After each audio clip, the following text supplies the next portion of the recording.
omanyi mbasasira ababeereyo ne batuyita abasiru kibooko ze bali kubwa tebazimanyi muwendo kubanga waliwo lwe bambaza omuntu essuuti nga bagenda muteeka mu ttaka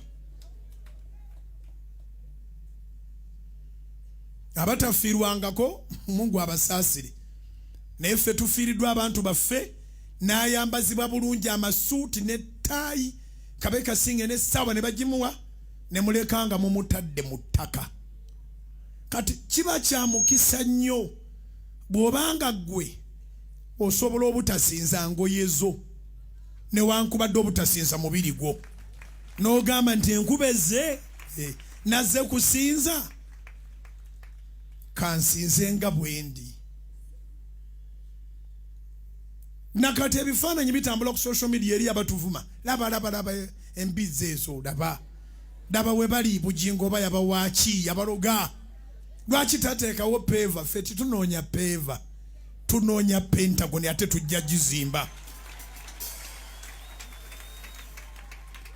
tekina kyekigasa wano okuteekawo peva tikitutwalira wiiki nedda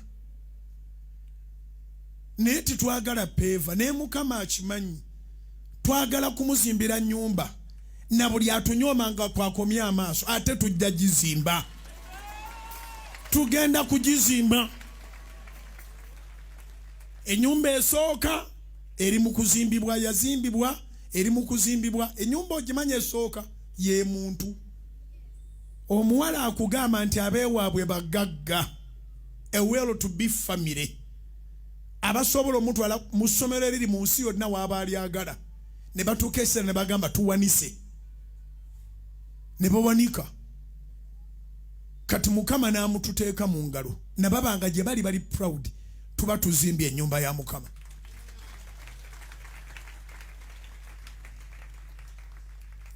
singa nazimba dda oba singa twazimba dda naye ntya nnyo okubeera manipulative tubatundise n'ebintu byammwe mmwe tubazimbulule nga tuzimba bulooka nkiddemu abantu bazimbye amakanisa kyova olaba begawedde temuli bantu kubanga abagibwako ssente abasinga badda mu kyalo abalala baafa nze nkubuulira amakanisa gazimbiddwa nga y'abantu mutwalo kati nga mulimu 3 bwe baba bangi lwe bali abangi ennyo 5 abalala baalagawo abazimba ekkanisa eyo saagala kuzimba kanisa ng'otunze ne firiji yo nga ne dryer nayo gitunze ng'otunze ebintu byo uleete wano ebyapa emmotoka ogireke mu parking otukwase ebisumuluzo anti tuzimba ennyumba ya Mukama ennyumba ya Mukama tezimbibwa ku kuzimbulula bantu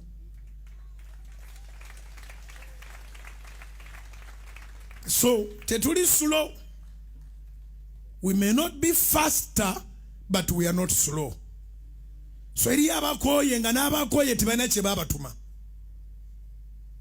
waliyo abakoye nga n'abakoye tebalina mandate era nga bwakusanga yakubuuza era temunnazimba singa atubuulira ze yakatuwa ne tuzimuddiza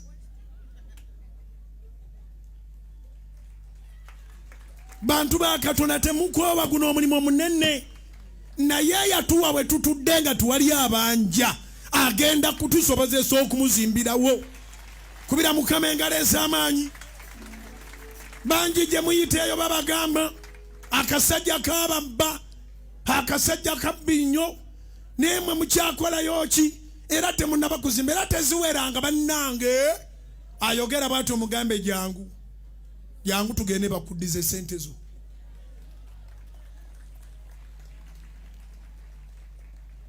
jangu tugende bakuddize sente zo ene kanisa egenda kuweza emyaka 13 tewali kanisa mu byafaayo yaweza myaka 13 ng'erina acres 8.5 mu Kampala wakati tekiriyo bwe kibaayo mukinyumizeeko nange nkitegeere kubanga ezijaguza emyaka 6 zirina acre 2 oba 3 nga zijaguza myaka 6 ng'ate ne sente ze baagulamu ettaka eryo abazungu ffe guno omukisa gwaffe indigenous church indigenous members.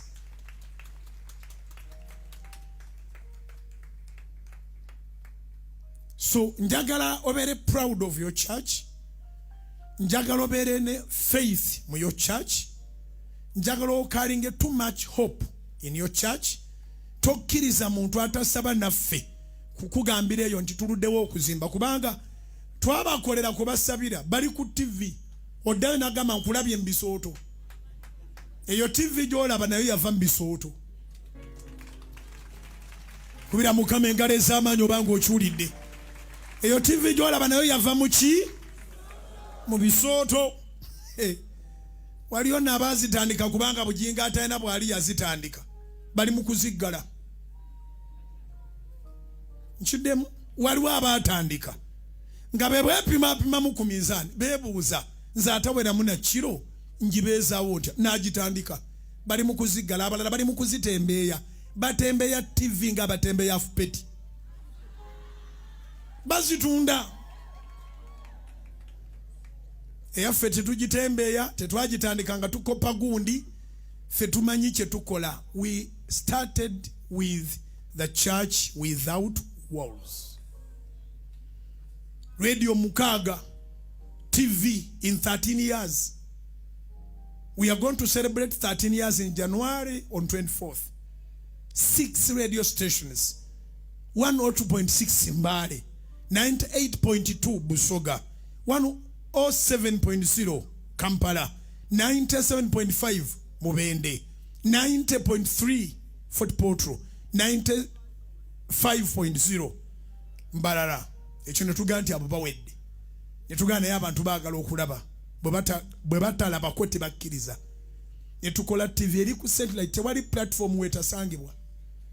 Naye abali ebweru bajja enjoyinga. Tuyina short media app, tuyina YouTube, tuyina Facebook, tuyina TikTok.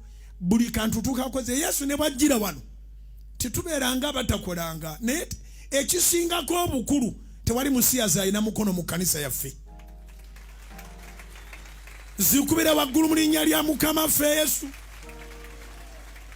Ekisingako obukulu tewali muli wa bisiyaga alina mukono mu kanisa yaffe. Ate talifuna waayita. Tewali lupolo mu church eno tebakulimbanga. Teriiwo. Ne bw'ojja n'omantalira mutonza kuweza mwezi nga situnaba kutegeera. Era gwe tutegeera tumugobanga bwe bagoba Mukama we mu ggulu. Kasita tukutegeera nti oli muli wa bisiyaga mu kanisa eno. Oyina gw'osiriwaliddeko, abawala bano balabufu, abalenzi bano balabufu, abakyala bano balabufu, abaami bamu balabufu. Bogeza ne bw'omuwaana n'enkyano ddamu n'omuwaana ajja n'ambuulira.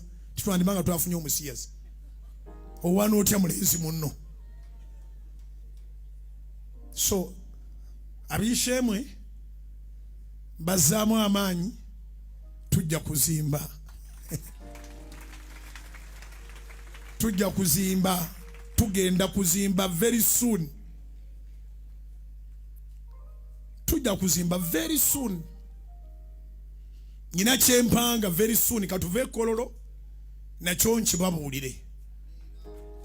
Mwebale abeeyama, mwebale abagenda nga mutuukiriza obweyamu, katuve kololo mbabuulire Mukama kye yateeka mu mutwe gwange, mbabuulire na mwezi kimwe tugenda okikolera, tugenda kukikola ekyo Mukama kye yateeka mu mutwe gwange n'abakadde abatonotono. Bwe tunaakikola bwe teezimbibwa abo ng'atuwa ekirala naye tugenda gizimba.